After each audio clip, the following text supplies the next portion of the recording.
Now, another thing I want to reach to you is that during the unbelievable part, I was involved in building another base inside of Dulce, New Mexico, which is Los Alamos Laboratory. It's a biological laboratory.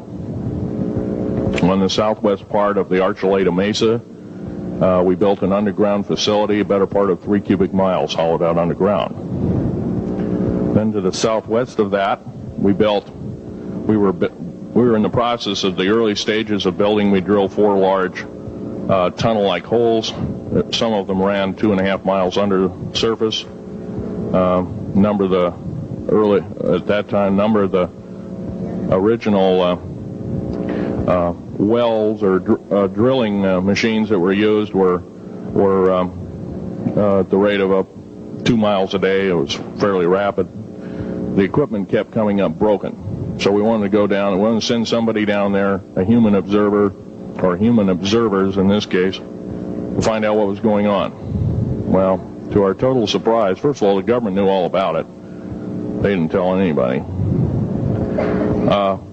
When I saw Green Beret and Black Beret people encamped inside of our geologist camp, I knew something was up. The gig was up. First of all, I knew all about the alien agenda. I'll explain that in a few minutes. The large alien grays had been encamped there for as best as believed possible about 400 or 500 years. It had been one of their internal bases. And we drilled holes right on top of it. All the stinking air, all the black sooty air came right out as soon as the first hole was sunk, and all this soot came up, and well, that's when all the hell broke loose, really. All started.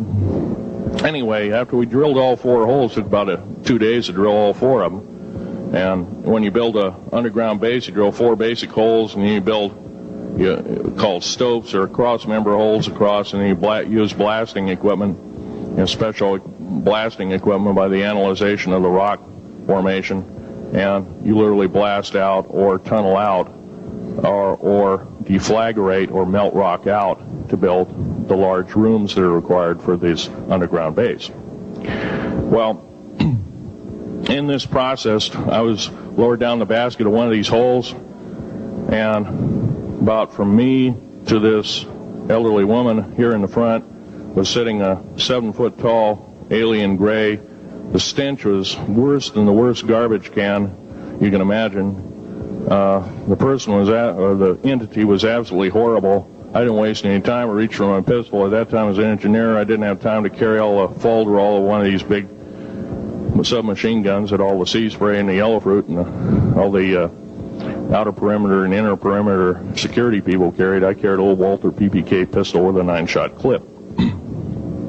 This was in late August of 1979. Now, you got a regular suit of clothes, you got a regular clothes on, plus you're in almost like a spacesuit environment, and you're reaching for a gun. It's not the easiest thing to do, and then to pop a clip in it and start shooting.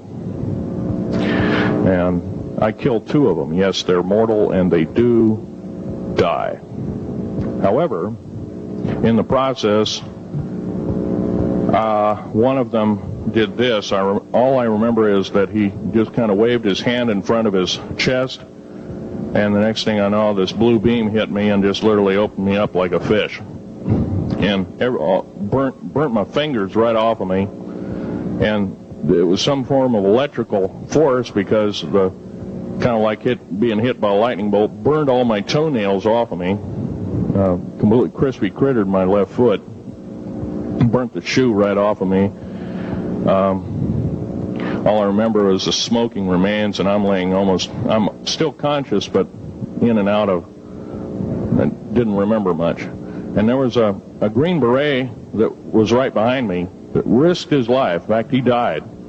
But he risked his life. He shoved me back in the basket and hit the button and took me up. And I wouldn't be alive talking to you today if it wasn't for him.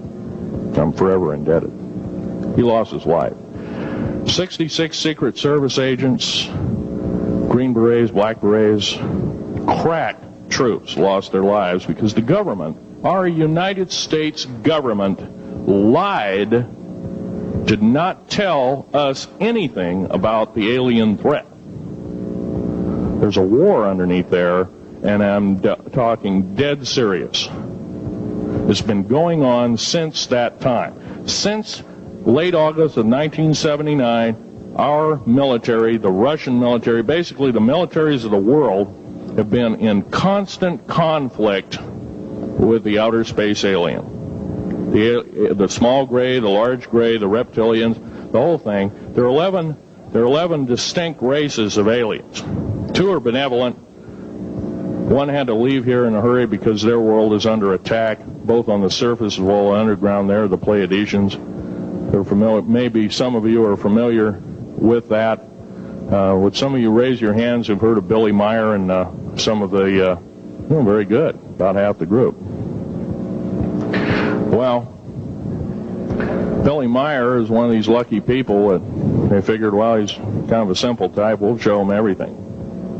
Well, these are the benevolent aliens, and they've been here helping us. In fact, I have a picture, let me reach for it here.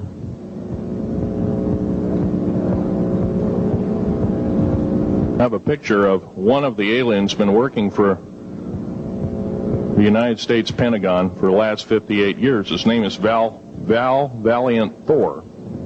He's right here. There's my father in the background.